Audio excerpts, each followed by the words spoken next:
Namaskar, Shailendra College. By God grace and this beautiful fellowship and program, I am sober today. I really agree with Anurag ji, वो कह रहे थे ना कि पहले तो रात का सेशन और उसके ऊपर सर्विस टॉपिक, क्योंकि सर्विस टॉपिक आते ही 70% कमरा तो वैसे ही खाली हो जाता है. तो इट्स रियली हार्टनिंग के इतने लोग यहाँ बैठे हैं. एंड रियली अगर मैं अपनी जर्नी की बात करूं तो जैसे वो कह रहे थे कि मेरी जर्नी भी उल्टी शुरू हुई. मैं बहुत जल्दी सर्विस में आया, और मैं सर्विस में इसलिए नहीं आया कि बहुत भला आदमी था या मैं कुछ चाहता था ऐसा. मैं जब सर्विस में आया था मेरे पास और कोई ऑप्शन ही नहीं थी, कि जब मैं ए में आया सब खत्म था, बर्बाद था, फिजिकली मेंटली इमोशनली सब कुछ था नहीं. टाइम बहुत था मेरे पास, क्योंकि काम वाम धाम सब खत्म करके आया था, कुछ था ही नहीं. तो कई ओल्ड टाइमर्स बैठे हैं जिन्होंने इंस्पायर होगा, भाई साहब आप सर्विस ले लो. तो वो ग्रुप लेवल से पहले चाय सर्व करो, ये करो. देन नया ग्रुप था जो आज भी मेरा होम ग्रुप है. आई थिंक मैं सेकंड सेक्रेटरी, जब दोबारा वो मीटिंग शुरू हुई, पहले होती थी फिर वो बंद हो गई थी, सेकंड सेक्रेटरी बना, फिर वो ट्रेजरर, फिर वो करते करते वो पूरी जर्नी रही. एंड टू बी ऑनेस्ट, जो एक काम जिसे कहते हैं ना, मजबूरी में भी नहीं कहूंगा, इसलिए शुरू हुआ था कि और कोई ऑप्शन नहीं थी, उसमें मेरे को बहुत मजा आने लगा. And I think service is the reason I am still in a in very active way in a, because otherwise as an alcoholic मेरी फितरत नहीं है, बहुत जल्दी बोर हो जाता हूं किसी चीज से. 2-4 महीने के बाद मेरे को चीज बदलनी होती है. But service is one thing जिसको लगता है, जिसकी वजह से मैं बहुत रेगुलरली मैं ए में वापस आता रहा. और खुशकिस्मत रहा कि जैसे मैंने कहा ग्रुप लेवल से फिर मैं इंटर ग्रुप गया, आईजीआर बना, फिर आईजीआर के बाद मैंने पीआई चेयरमैन की, इंटर ग्रुप पीआई चेयरमैन की पोस्ट ली. और जो जिस सर्विस के लिए मुझे टॉपिक दिया गया, एंड आई स्टिल रिमेंबर, जैसे वो कह रहे थे कि around at that time only एक मेंबर थे जो अमेरिकन थे, वो आते थे यहां पे. उनसे जब मेरी इंटरेक्शन हुई तो उन्होंने जर्नली मेरे को ऐसे ही बताया कि, and he was like at that time he was like 40 years plus sober. तो बड़ा अट्रैक्शन था उनसे मिलने का, बात करने का. वंस ही वेरी कैजुअली ही मेंशन के मुझे ये मैसेज जेल से मिला था, is like a committed store robbery और ये वो. मुझे तो याद भी नहीं. नेक्स्ट डे जब नींद खुली तो ब्लैकआउट था. हम कुछ लोग, 2-3 फ्रेंड्स ने स्टोर लूटा था, तो हम अरेस्टेड थे. तो फर्स्ट मीटिंग उनको उस जेल में ए मीटिंग होती थी, तो वहां रिकमेंड करा गया कि आपको मीटिंग करनी है. And from there he got the message. और जैसे कहा कि मैंने सुना था उससे पहले, बट एक्टिवली उस टाइम जेल वगैरह या कहीं मीटिंग नहीं हो रही थी. उससे पहले मैंने सुना था कि कई साल पहले when Kiran Bedi used to be the superintendent of Tihar, तो उनकी एक एनजीओ के थ्रू, तिहाड़ के अंदर नहीं, वो एनजीओ में कुछ पीआई एक्टिविटी ए करता था, या आपके अंबाला के कुछ कुछ जगह मैंने सुना था. तो पता नहीं वहां से ना एक सीट पड़ा कि यार ये जेल में कुछ करना है. क्योंकि अगर एक इंसान को मैसेज मिल सकता है और वो 40 साल सोबर रह सकता है, तो it is a good place to do a PI. और इतना तो समझ आ ही गया था अपने एक्सपीरियंस से कि भाई साहब ऐसे तो बहुत से कांड मैं ही कर सकता था. जैसे कहा, मैं तो लकी था कि मैं जेल नहीं पहुंचा. एंड एज दे से ना कि हर चीज माइंड से शुरू होती है, रिकवरी से लेके रिलैप्स से लेके, ये आइडिया भी एक आइडिया से शुरू हुआ कि हम जेल में पीआई करनी चाहिए. जैसे बहुत से हैं, जैसे भी हॉस्पिटल्स की बात कर रहे थे. I still remember I am breaching on the topic के when I become the PI chairman, तो मेरे रूट में एक आरएमएल हॉस्पिटल, दिल्ली का बहुत पुराना और बड़ा हॉस्पिटल है, वो आता था. और एकदम से ऐसे ध्यान आया कि यार आरएमएल में जाना चाहिए. एंड गया वहां पे, कोशिश करी, तो वहां की पीआई शुरू हुई, कुछ साल चली, वो तो बंद होगी. लेकिन उसके थ्रू एक जो आइडिया, जो सीड बना ना, आज भी दिल्ली में आई थिंक सबसे रेगुलर एक्सटेंसिव पीआई हॉस्पिटल्स में ही होती है. अभी भी तब की 5-6 पीआई जो चली थी वो आज तक चल रही हैं. ऐसे ही उसी रोड के क्रॉस में एक नर्सिंग कॉलेज था. आया गया नर्सिंग कॉलेज में जाना चाहिए, क्योंकि मेरा खुद का एक्सपीरियंस था हॉस्पिटल में. जब जब मैं एडमिट हुआ हूं तो नर्सिंग स्टाफ से बहुत वो रहता था. तो वहां से एक सीट पड़ा, फिर और मेंबर जुड़े, वो टीम बनी. तो आज मेरे को नहीं लगता कि हम हर साल, मेरे ख्याल से तब से लेके हर साल लगभग 8 से 10 नर्सिंग कॉलेज जो दिल्ली के हैं हम सारे कवर कर लेते हैं. तो आइडिया एक सीट जो था ना, अगर उसको हम कल्टीवेट करके उसको अगर हम एक्शन में ले आए तो उसका बड़ा फायदा होता.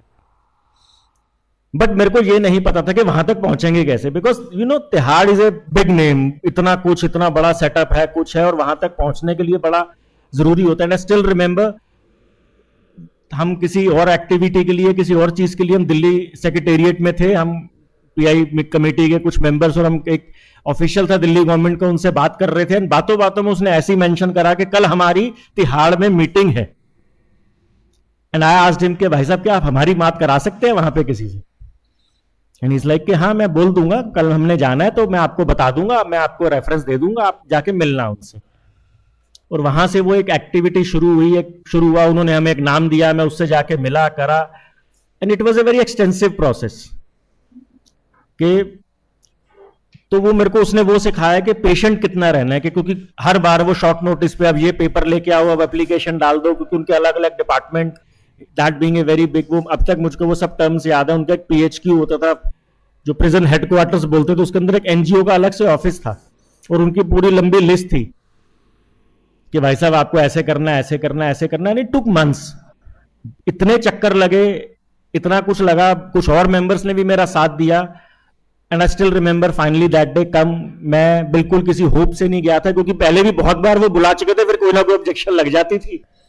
And one fine day I reach there and without asking any question उन्होंने मेरे हाथ में कागज पकड़ा दिया कि भाई साहब ये आपकी परमिशन है। और जेल नंबर आई थिंक 6 या 7 था, मेरे को अब एग्जैक्टली ध्यान नहीं है, क्योंकि तिहाड़ के अंदर 9 जेल अलग से हैं। एंड आई स्टिल रिमेंबर गर्मियों का दिन था और उन्होंने मेरे को कागज पकड़ा दिया कि ये आपका है, वो आपको जेल नंबर 9 में जाके मिलना है, सॉरी 7 में जाके मिलना है। और वो था एडोलेसेंट का, मतलब एक ऐसा जेल था जहां पे 18 से 21 तक के लोगों को वो रखते थे। तो वो गर्मी के दिनों में, पहले तो वो जो लोग दिल्ली से वाकिफ है, तिहाड़ का बहुत बड़ा एरिया है, मुझे कम से कम 1-2 किलोमीटर पैदल चलना पड़ा वहां तक जाने के लिए। और मेरे को बड़ी कैंडिडली ना वो मूवमेंट याद है, बिकॉज जैसे वो अभी अनुराग जी कहते हैं, वो it was awakening time for me. मैं जब वहां पहुंचा तो वो मैंने उससे पहले पिक्चरों में ही देखा था कि कितना बड़ा दरवाजा होता है, उसके अंदर एक छोटा सा दरवाजा होता है लोहे का, तो उसको जाके खड़काया तो अंदर से उसने ऐसे शटर खोल के एक, उसने मेरे से पूछा, मैंने उससे बात करी, उसने कहा रुको अभी आप थोड़ी देर वेट करो।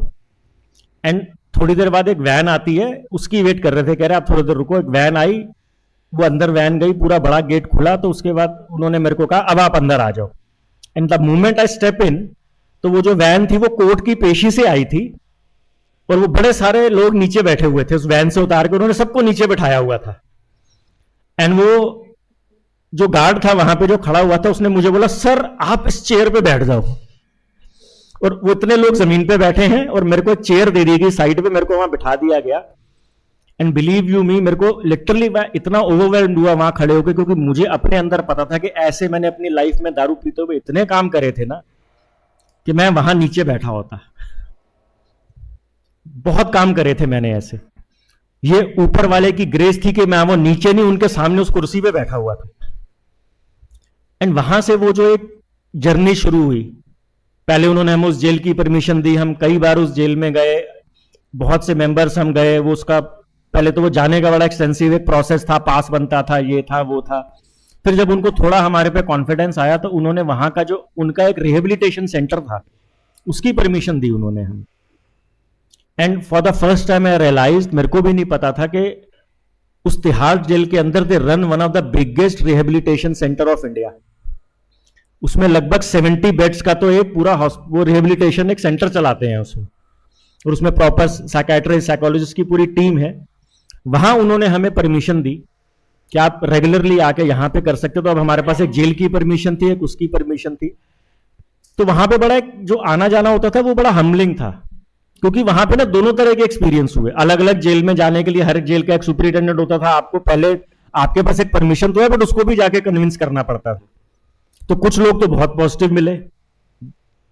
जहां हमने पहली जेल में काम करा वहां की एक लेडी सुपरिटेंडेंट थी, और जो रिहेबिलिटेशन था वो डॉक्टर साइकियाट्रिस्ट साइकियाट्रिस्ट थे, वो समझते थे, उन्होंने बहुत पॉजिटिव हमको लिया और बड़ी अच्छी हमारी हेल्प करी। एंड आई स्टिल रिमेंबर, हमने एक तीसरी जेल के लिए ट्राई करा, वहां गए, वो जो सुपरिटेंडेंट था उस जेल का पर्टिकुलर का, उसने हमें 15-20 मिनट सुना और उसके बाद उसने हमें एक रिएक्शन दिया, कह रहा है भाई साहब कुछ नहीं होता, ये 4 पिछवाड़े डंडे मारो सब छोड़ देते हैं दारू, ये क्या समझाओगे आप, छोड़ो आप जाओ। उसने हमें परमिशन नहीं दी। तो वो एक जो बैलेंस था ना कि यस आपको in this recovery of specially taking the permissions and everything, आपको बहुत लोग पॉजिटिव मिलेंगे जो आपकी बहुत हेल्प करेंगे, लेकिन आपको रिजेक्शन भी बहुत झेलनी पड़ेगी। बहुत लोग आपको नकार देंगे बिल्कुल सिरे से, कईयों ने कमरे के दरवाजे बंद करे, कईयों ने अंदर पर्ची भेजो तो वो मिलने का टाइम भी नहीं देते थे। तो वो दोनों जो एक्सपीरियंसेस थे ना वो बहुत ही अच्छे रहे, और मैं बिलीव करता हूं कि वो जो एक हमारा जो एक्सपीरियंस था ना अंदर जेल में जाके उनसे बात करने का, every time I went there, I believe you, every time I went there, जो ग्रेटिट्यूड निकल के आता था ना उसके बाहर से कि भाई शुक्र है मैं अंदर नहीं हूं यहां पे।